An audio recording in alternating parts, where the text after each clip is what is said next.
Time marches on, and the age of a new king draws nearer. Narrowly escaping the threat of the sea monster, the party rides the currents of the inland sea to their destination, Virga Island. Virga is a word given to the island by the mainland, meaning uncivilized. But its inhabitants give this name no purchase. Put another way, we are trespassers from a country that has unilaterally regarded the islanders as heretics. To forget this is to invite pointless conflict, as though it knows it is unwelcome. The gauntlet runner glides silently onto the island's less populated rear shore. We finally arrived to the island, and my lord, it's hot. Troll is the first to comment on the heat. Heismay complains about his ear fur. Juna asks if we had to go this way. There was such a beautiful beach over there. Basilio responds that it's easier to get a good backstab coming this way. Hogenberg gets annoyed, replying that there'll be no stabbing back or otherwise. Patrol thinks that it was a good idea, as coming at them head-on would simply alarm them. We just need to find the location of the lance first. Neris reassures us that the runner won't be spotted where it is. Got a whole ocean on their sides. But it's not exactly unscathed by human, so he's gonna stay back and repair, giving us his good luck blessings. Who's there? Are you from the outside? What's wrong?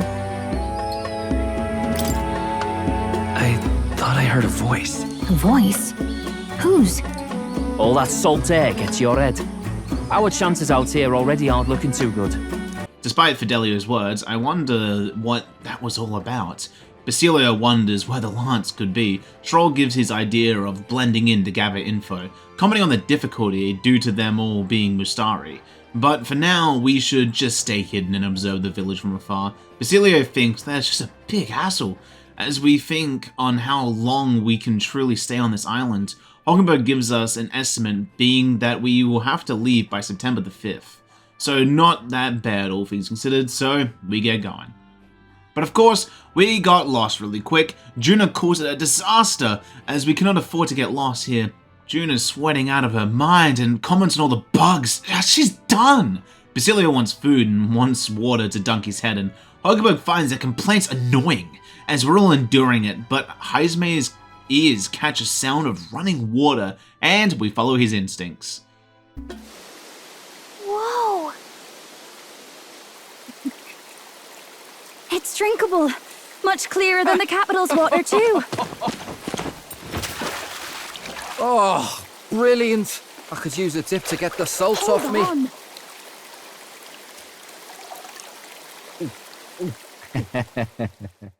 Who are you? Can you hear me? Then surely you must be a messenger of the dragon god. Is something amiss? I'm imagining things.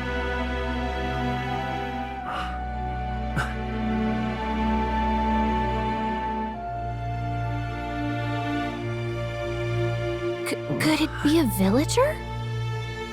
You must be the... Priestess! Hey, Del, let's go. Mainlanders! You're not of this island! Wait, listen! Seize them!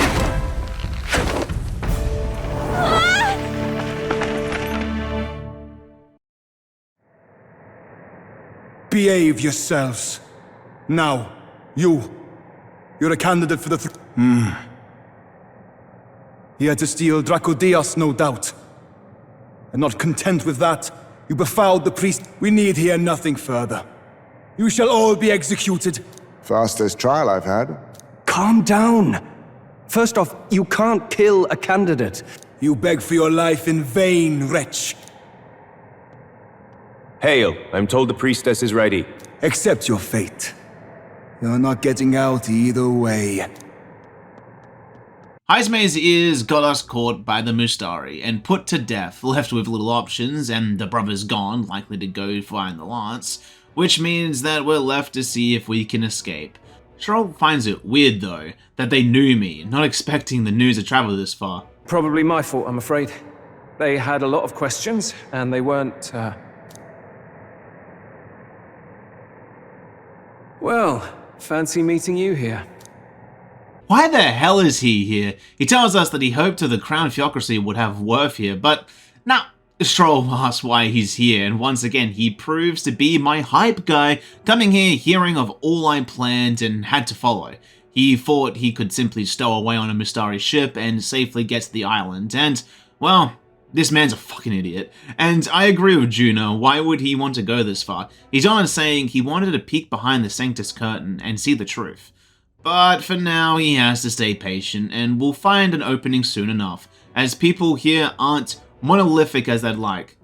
What does that mean? Well, regardless, we sit in the cell until the dead of night.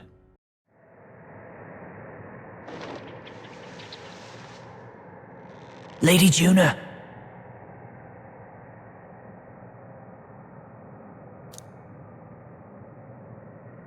Let's get those bindings off. Easy does it now. Lucky for us, the Magnus brothers have arrived to save the day. Or really just Juna, as they're ready to go. Juna asks if they're really gonna ditch us. They confirm only being Juna's guards, but she replies since when did they follow orders to the letter? He simply replies that he doesn't trust us, and how he can't trust us to protect her now. Juna responds that they did a very good job saving his life on the sea. Basilio agrees with her. Juna just says that I'm one of them now, and Luis gave me direct personal orders, and he's just gonna leave me to die? Not only that, but she promised him she'd keep an eye out on us, and if I were to die, she'd have failed. Batlin tries to talk, but Fidelio calls him a leech and annoying. He replies that if he doesn't, he'll yell, but Fidelio threatens to shut him up permanently. Basilio doesn't agree with it, thinking of a mess it would make. But if things get serious, they would likely need some meat shields, adding that they're going to need the manpower to get that lance. Juna asks if the place is dangerous, and as Basilio responds that the dragon god may be more real than we expected. Fidelio confirms, adding that they're sacrificing a village lass to it, and they can't rule out this dragon's more of a folktale. Juna's shocked, saying, well, that's just lovely, demanding them to untie us now, so we can have better chances. He complains to her, telling me to not make him regret this. I tease a little, saying that it's nice to be back on the team. He calls me mental, and adds for me to get up so he can cut the rope. You're going last. We're now out of the jail cell as Fidelio explains some things, saying due to the size, there's only one settlement, and their chief is a young man going by the name Edeni. Oh, it's that Mystari candidate we met. Oldenburg surprised he was the island ruler. Basilio adds onto that him and the sacrificial maiden is heading for the church. That's where the lance is located, and not only that, but the girl is his sister. That shocked Stroll, and honestly all of us. He was most vocal, however. Fidelio says that it's to appease some dragon god's anger, and the islanders worship it, saying the calamities are from its anger. Gallagher asks if it's true, but he responds, it's of course not, it's just some superstition rooted around a dragon made up or not. Juna gets that, and she's curious about Dracodios as a relic. If it was found in a temple, then it's likely an ancient ruin. And that's a perfect dragon den. Ah, shit, she's right. Hulkenberg believes if the creature exists, then mortal sacrifice is beyond all reason. No level of torment is worth taking an innocent life. Fidelio, angered, responds that it's rich coming from a fallen knight, asking if she thinks that nobody sacrifices in the real world, or is it just all below her? If we asked him, he thinks that these people are doing what has to be done. Heisme thinks that's fair enough, as it's all beyond the pale, and not our role to scale their morality. Hulkenberg understands, but just refuses to sit idly while this is all happening. Fidelio responds that it doesn't matter what they do, as we're only here for the lance. We've already got enough problems without us wanting to fix theirs. While their heated conversation is going, Batlin sees this all like sanctism being reflected in a mirror, but Stroll confirms that we will get this spear and no one will need to die. He thinks that's good enough. Like we've said from the start, we help anyone in need. No exceptions, right? And I couldn't agree more with that, and that's our plan, as Hulkenberg believes we should head back for the Seed Runner and get to the Temple Island. I agree with that as we go on the trek back. However, something bad has happened as Edeni is left injured, asking us to save his sister. Something about the temple being full of Magla. We worry about him as Hulkenberg assesses the wounds, knowing that we will have to return him to the village. That annoys Fidelio due to having to bust us out, but we've got no choice. We can't let him die, as he's agitated, not understanding us. But Stroll makes a good point, as he's their chief. If his life is indebted to us, then the village will not hunt us. Fidelio doesn't care about all that. We're merely here for the lance, and we know where it is, so just take it. Juno decides to take things into her own hands, saying that she is going to follow us, and since he's assigned to keep an eye on her, and she has to keep an eye on me, you get the idea, and he finally relents with that.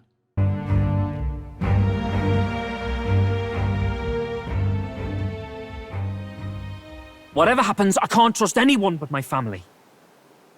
And my Lord Luis. Well, Batlin, looks like you'll have to repay the favor a bit earlier than expected. Go tell Neurus what's going on. To be honest, Getting a bit messy, this. Not that I mind. Consider the favor returned. right. We'll carry this man back to the village. Edeni awakens from passing out after the encounter with whatever's in the temple, saying that wonders never cease.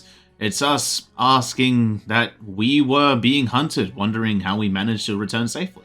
Stroll responds that our companions acted as decoys to draw the soldiers away and let us sneak in. The Mustari asks what happened and, more importantly, where's his sister?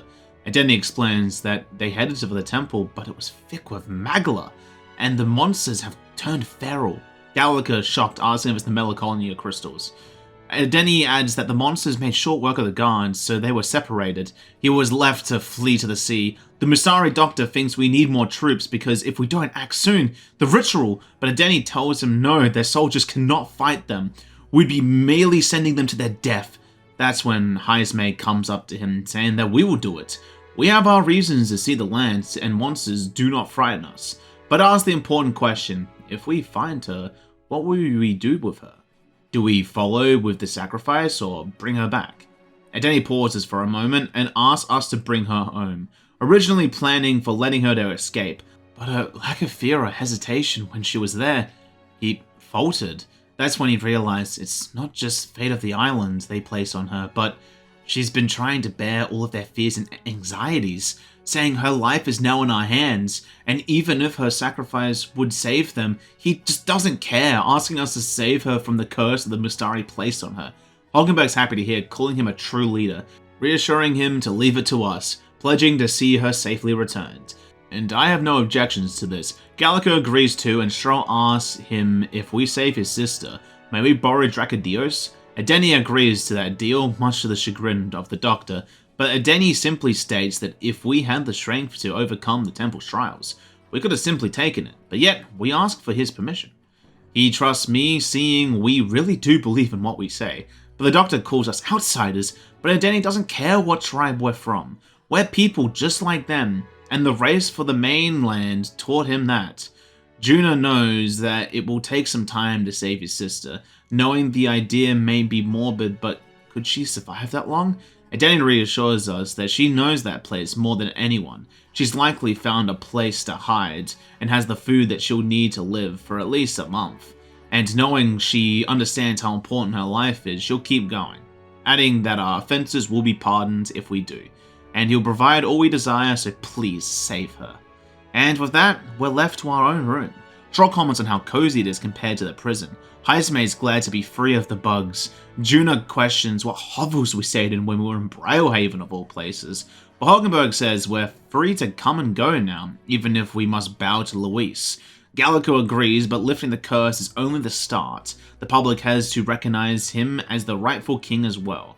Stroll believes that with the road ahead of us, we should help as many people as we can, while hunting the lands as well as putting potential relic thieves in their place.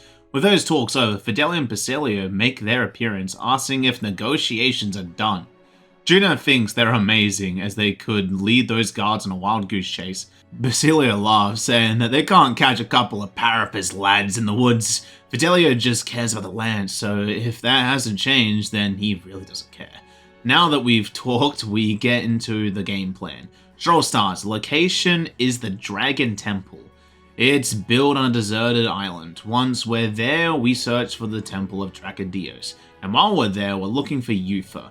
Fidelio isn't going to do that, making it clear that we're only here for the lands, but Stroll replies that according to Adeni, she's the only person who knows where it is. Much to Basilio's dislike, but Stroll continues, commenting on the problems. The first one is the temple is full of melancholia, which means there's a bunch of monsters. And secondly, there is a possibility that the dragon god of theirs is a real actual living and possibly likely angry dragon. Gallagher hopes we don't have a fire thing like that in the future. We best make sure not to lose as well. Fidelio butts in, reminding us that if we miss that deadline, Luis will assume us to be traitors. Stroll keeps that in mind, saying that our deadline is 17 days. By then he doubts Yufa will be alive. Suddenly the innkeeper appears, asking if we're saving Yufa. Fidelio replies that we wouldn't have to if they didn't send her to die. The Masari agrees with him, but he must understand not everyone wanted her to be a sacrifice. To see a girl her age to willingly die,